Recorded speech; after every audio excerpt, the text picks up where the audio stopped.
Harry n'a de cesse de faire parler de lui, même si la sortie de ses mémoires est loin derrière lui, et que leur vente se serait effondrée. Pourtant, les dernières actualités à son propos concernent bel et bien un livre, elle aussi.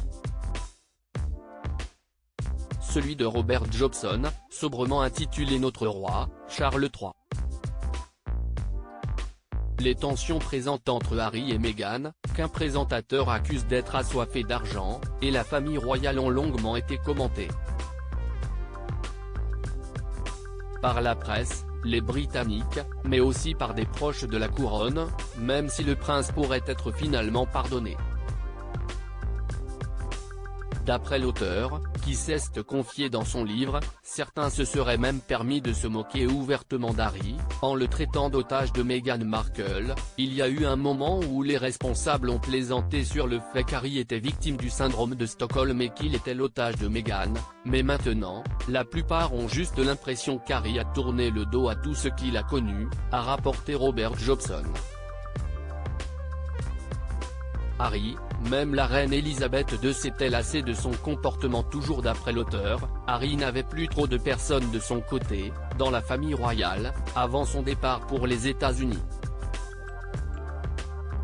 Pas même la reine, qui pourtant lui apportait un profond amour depuis toujours.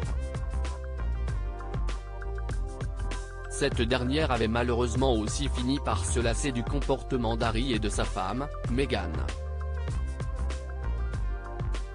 Un extrait du livre a été publié dans le Daily Mail, laissant de premières révélations être faites au lecteur. En vérité, au moment où sa grand-mère est décédée, Harry n'avait plus que très peu de partisans dans la famille.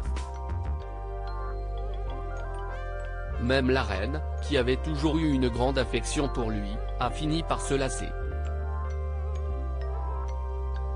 de ses éclats. D'abord, elle s'était lassée des échanges volatiles entre Harry et son frère, qui avaient parfois lieu en sa présence. Ensuite, Harry et Meghan avaient commencé à critiquer publiquement à la fois la monarchie et les membres de la famille royale. À ce moment-là, la reine a été franchement mystifiée par le comportement du couple, le décrivant comme assez fou. Elle en est venue à croire, cependant, que son petit-fils était tellement consommé par son amour pour sa femme que cela obscurcissait son jugement, dévoile le livre.